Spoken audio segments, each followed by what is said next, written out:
Hi, I'm Michelle Fay Cortez. I'm the Chief Medical and Science Reporter for Bloomberg News based in Hong Kong. And we're having a distinguished panel today to discuss about cancer treatment and access. Joining us today, we have Dr. Bhavagaya Bakshi, who's the co-founder of See the Signs, which is a support service and tools for doctors to help them quickly diagnose and treat patients with cancer. We have Dr. Sunita Maheshwari, who's the Chief Dreamer of Teleradiology Solutions. And we have Dr. Jaideep Gogtay, who's the Global Chief Medical Officer of Cipla, which is a leading pharmaceutical company based in India and making a difference worldwide. Thank you, each one of you, for joining us today. We're going to start off with Dr. Bakshi, wondering if you can give us some insight in terms of where we are when it comes to cancer. Now, obviously, there's about 17 million people who are diagnosed every year with cancer. 10 million die from it. So this is an area where there's a huge amount of need, and obviously, we're certainly not curing everyone of this. So everything from diagnosis to treatment to repeat returning care, I'm wondering if you can tell us where we are in terms of people getting the access that they need. Yeah, absolutely.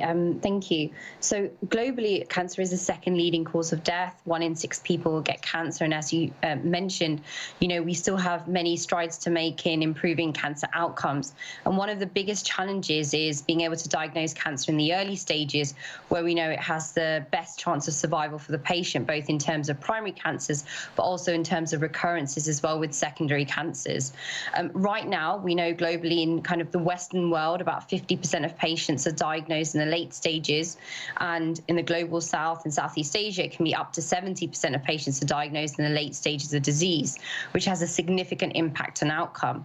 And when we look at early recognition and referral in more detail, we see that patients present late to their healthcare professions because the early signs of symptoms of cancer are often vague and non-specific. And equally, healthcare professionals seem to miss the early signs and symptoms of cancer because they mimic more benign and less worrying conditions. So often it's a delay in presentation and often a delay in referral that results in patients being diagnosed in the late stages. And then further down the line, when you overcome the access challenge, we need to think about access to diagnostics, access to specialist care as well, once a patient has been identified at risk, and all of that happening in a very timely manner, because we know that an early cancer can become a late stage cancer within just 2 months. So it's one of those things that not only timely detection, but also being able to get people on the right treatment plans in a very quick space of time is critical. Dr. Maheshwari, I have to say, I love your title, Chief Dreamer. So that's really an interesting title, obviously co-founder, but also wondering if you can come back and explain to us what the Chief Dreamer title is, and also telling us about the availability of the technology that we have in order to actually detect these patients soon. Do we actually have what we need in order to get the kind of early detection in order to make a difference in these lives? Or are we still looking for some kind of really innovative, transformational discoveries in order to make real differences here? Yeah, thanks, Michelle. I guess I'm Chief Dreamer, but just dreaming, I've realized, doesn't work. And I've also been asked, is there a hierarchy in dreaming? So I'm thinking of changing my title. But, as a physician, as a doctor, I dream because I feel that we should be able to have solutions for everyone. And I trained at Yale University in the US and then moved to India 20 years ago for that very fact that, what can we do to make sure everyone has access? And that's really the dreaming bit. In terms of what we've achieved, I think in the medical world, technologically, we've come a long way. So if you look at cancer, for instance, just diagnosing it, if you don't diagnose it, you can't even begin to get to Cipla to get your medicine. So the first part is really diagnosis, and one of the challenges that the medical profession, especially in Asia, has been, a lack of radiologists. For instance, there are only 10,000 radiologists in India versus 100,000 in the United States. A lack of accredited labs, Like in India, we have about 1,200 accredited labs. In the United States, we have 260,000. When we talk about just having, the ability to diagnose by having manpower and by doing the actual tests. So I think what has changed, for instance, teleradiology, what we do. You can have a radiologist sitting in a big city who can then cover multiple smaller cities and give an expert opinion. So technology has enabled that. I think technology has certainly enabled, for instance, the machines, the mammo machines. It used to be so painful, it's less painful. There's a lot of stuff that's happened with diagnostics. I think artificial intelligence, I see, is going to be the big thing for the next decade, because even radiologists are human and they can miss things. So there's an estimation that every year 200,000 inaccurate studies are reported by humans. So if we can get in, and for instance, we've developed something called Mammo Assist, which is a breast imaging, auto detection of breast cancer. So if you can do auto detection of early cancers using AI algorithms, and then let the radiologist look at it again to confirm, and then send it on to your oncologist and surgeon, this is going to be a game changer. And I think we're getting there. And there's going to be a lot of progress in this in the next few years. Dr. Gogtay, obviously, when it comes to cancer, everybody wants a magic bullet. They really do want something that they can take, preferably a pill, preferably something that's just once a day or maybe once a week. But the truth of the matter is that a lot of these medicines that we have, don't always work that well, and they do have physical and financial toxicities. I'm wondering if you can talk to us about where we are when it comes to the medicine for cancer. We hear an awful lot about alternatives to chemotherapy, alternatives to some of the surgeries that one needs. Are we making progress when it comes to increasing survival and improving quality of life with the medicines that we have for cancer? So thanks, Michelle, for having me, and that's a very loaded question. Clearly, we have made significant progress, I think, in the last 10 to 15 years, especially with the advent of what we call targeted therapy. With the help of targeted therapy, we have been able to, and this is based on the fact that we are able to identify proteins which are specifically abnormal in the cancer cells rather than the normal cells, or cells which have certain genetic mutations which happen only in the cancer cells. This has really led to significant advances, but I would say we still don't have a magic bullet like we had what the penicillins did to infections in the 1920s and 30s. And we know even penicillins, after being a magic bullet, have had their big problems of antibiotic resistance. But I think we've made significant progress. We've got to be optimistic. If I, for example, just leave out the large monoclonal antibodies, even small molecules, which are targeted therapies, we have 89 of them that are now approved in the last decade or so. So that's a huge number of new drugs that have come into the market for targeted cancer patients with possibly some reduced side effects. We all thought in the beginning that targeted therapy would really minimize adverse effects, but we now are understanding that that's not really true. Even some of the normal cells do express some of these altered mutations, and they are certainly not the magic bullet that we are looking for. So while we have made significant progress, especially in some cancers, like the hematological malignancies, for example, imatinib was a great example of how chronic myeloid leukemia could be converted into a chronic long-term disease, or the advent of trastuzumab for breast cancer, who were HER2 positive, which had a roughly 40% positive impact on mortality. We have made some progress, or rituximab, which specifically targeted CD20 molecules. So I think we have made very good progress there, and of late immunotherapy, but that has its share of adverse events, although they are lesser, but also brings about significant, what you mentioned, financial toxicities.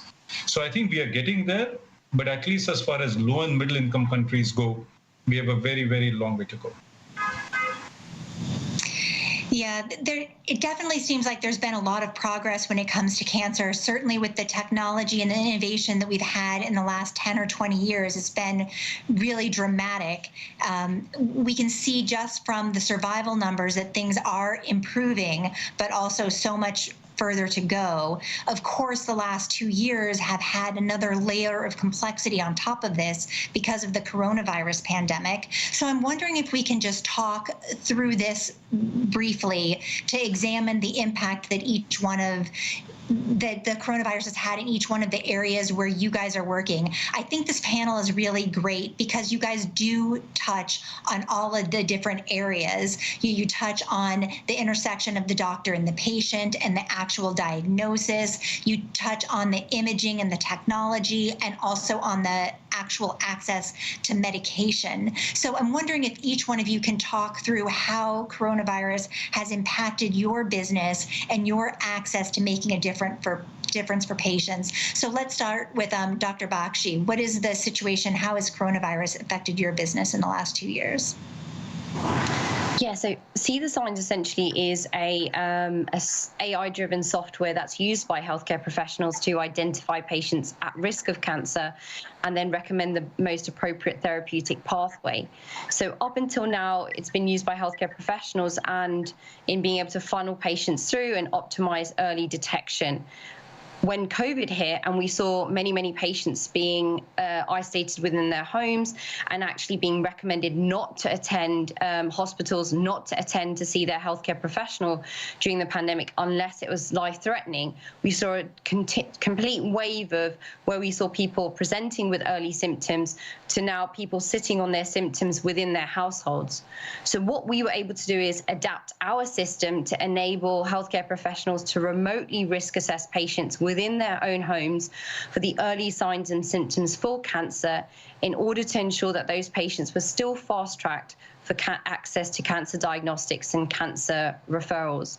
I think overall we've seen that there's been an 85% reduction in the UK and the US and probably around the world in cancer diagnoses and cancer referrals, which is going to be a huge backlog as we come out of the pandemic and we look to the impact it's had on chronic conditions and long-term diseases, and also the impact it's had on being able to catch up on all those missed cancer diagnoses. What we've been really critical in being able to deliver is to say, if you are within your own house or home, you can be risk assessed for cancer, you can be assessed for that lesion or that lump or those symptoms, and be reassured to say these aren't risk signs for cancer. You can wait to see your doctor, or they are actually early signs and symptoms of cancer, and what we need to do to fast track you for cancer diagnostics or referrals. So we've been able to assess over 50,000 patients just this year alone, and being able to diagnose up to about 500 cases of cancer in the last 6 months of purely patients being risk assessed within their own homes and being able to funnel them through the system quick enough in order to get them onto the right treatment pathway, as our esteemed colleagues here were talking about, making sure they get access to diagnostics and access to treatment timely. Right. Dr. Maheshwari, how about for you? Obviously, there have been fewer people going to their doctors, perhaps less of these advanced imaging services that you all do provide. Is there a way to reach out to increase the number? How are you experiencing coronavirus through your business? Yeah. See, well, in radiology and diagnostics, unlike what Dr. Bakshi said, in diagnostics, the patient has to come to a diagnostic center or to a hospital to get the X-ray or the CT or the mammogram or the ultrasound. We don't yet have point of care, at-home diagnostics for a lot of that. So we certainly saw a huge dip in utilization of diagnostics during the pandemic, especially during the spikes. And one reason was that people were asked to stay home. The second reason was that the diagnostic centers, all the scanners were doing COVID patients. So you didn't, you had like the scanners just with these COVID patients. So cancer patients and other patients didn't want to come anywhere near a COVID patient. And so you landed up having a real reduction in diagnostics. So like, for instance, we do reporting for about 1,500 to 2,000 patients per day. And last year, when the pandemic, March, April, May, we were down to reporting for 100 patients a day. It was like a 90% drop in diagnostic volume. And as Dr. Bakshi said, that's all bouncing back now. We've already seen the bounce back. Patients are coming in now.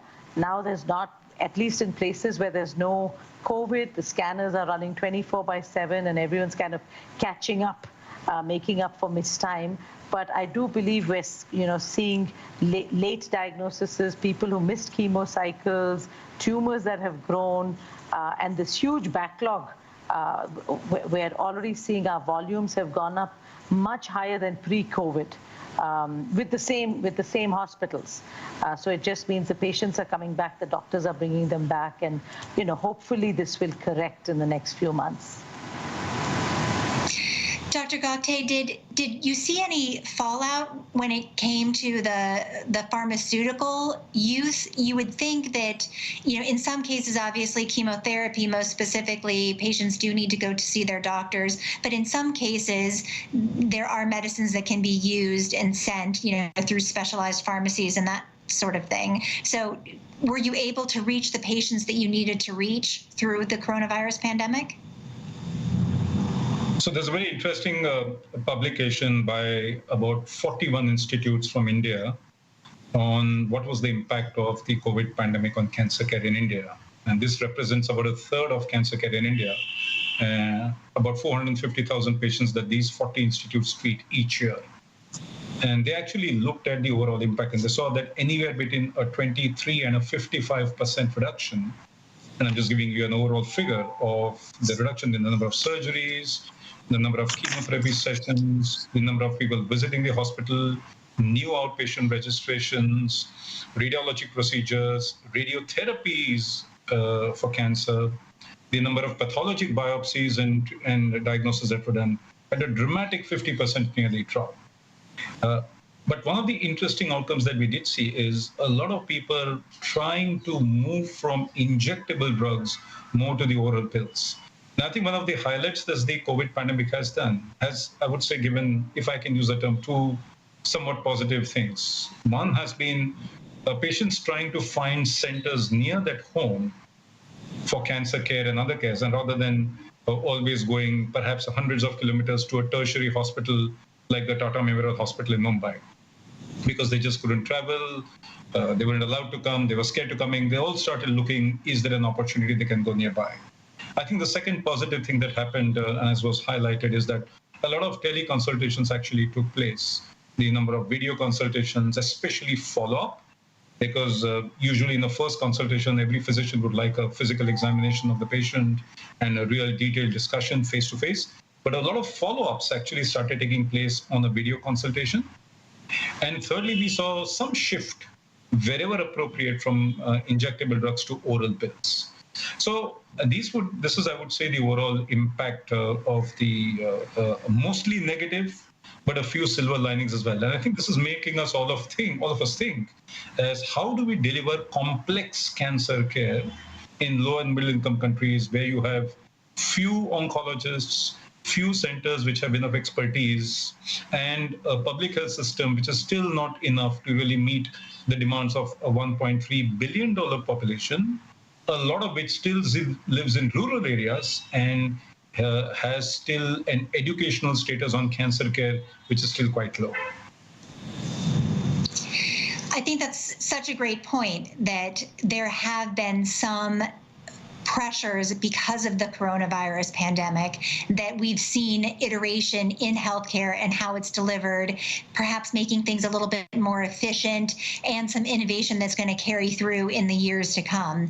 And I take your point that there's certainly, millions, if not, billion people in India who need better access to care. We do see that throughout the entire world. Even in many urban centers, we see that some people don't go in to get the care that they need. Sometimes it's a lack of money, sometimes it's a lack of access, sometimes it's a lack of knowledge. So I'm wondering, Dr. Bakshi, maybe you can tell us, is there anything that doctors can do? Do we still need to work on the education piece in terms of informing patients and people in general in terms of what they need to be looking for? And are doctors doing that to the best of their ability currently when it comes to actually communicating to patients what to be on the lookout for cancer?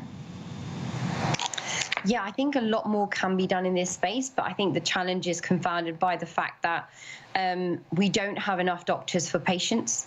And, to train a doctor, it takes over 10 years. So capacity is always going to be limited to be able to, most doctors and physicians are generalists at the first point of contact with patients. So are dealing with the whole plethora of disease, not just cancer.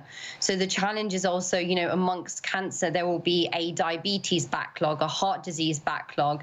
There'll be many, many other chronic healthcare conditions that need to be caught up upon.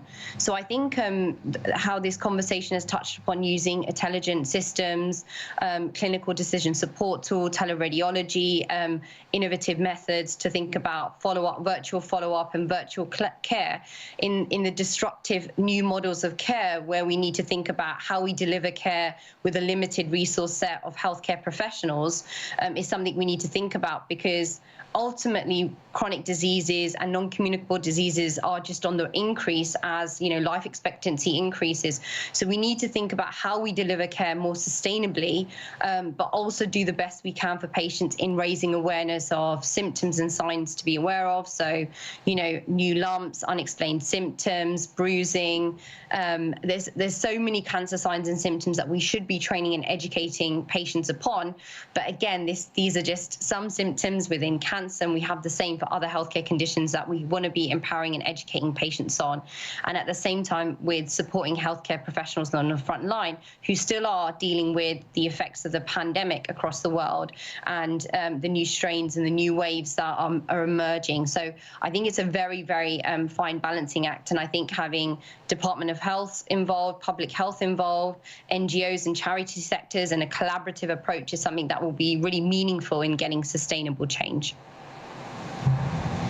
And Dr. Maheshwari, are we seeing the same situation when it comes to these remote telemedicine, imaging? You guys obviously are very big in that particular area. I'm wondering if you need more support from governments. I know that certainly Singapore and other places have embraced the work that you guys are doing. Do you need more infrastructure? Does this industry need more infrastructure, or is it there already? Yeah, I think that Corona did a big, it really has helped the cause of telemedicine. And I'll give you the example in India. For instance, before March 2020, telemedicine was illegal in this country. In the sense there were no guidelines that said you could do a video consult with a doctor. So you had these cases of doctors being put in jail if they had answered on WhatsApp and the patient got into trouble. But when the pandemic hit, the Ministry of Health in India legalized telemedicine in March 2020. And that's opened up the country. So you now have patients in remote parts of the all over the country who can access doctors in cities, bigger hospitals, get second opinions, and it's really opened it up. So I would say that's the biggest thing that government has done. So one, if they can kind of just allow medicine to practice the way it's meant to be practiced, this will just grow. The second area government can help certainly is with infrastructure in terms of bandwidth. For instance, a lot of the rural areas still don't have great bandwidth. So even if they want to do telemedicine or teleradiology, they're limited. The third is in what we just talked about, which is messaging. I mean, you don't need a doctor to tell a patient how to examine a breast and look for a lump. You can do that with very active public health messages. And that's something, with the pandemic, we had so much information. I hope we now carry that same medical information to people on different diseases and do one disease at a time till it sticks in everybody's head.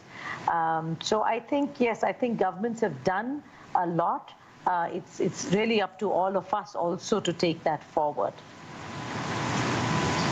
Okay, and then our last question, Dr. Gogtay, one of the issues, obviously, when it comes to cancer medicine is the cost of care. I know that's something that Cipla has been working on, focused on significantly. We're getting to the end of our panel here, so I'm wondering if you can just touch on the financial implications, access to cancer care when the financial piece is a toxic issue for many patients.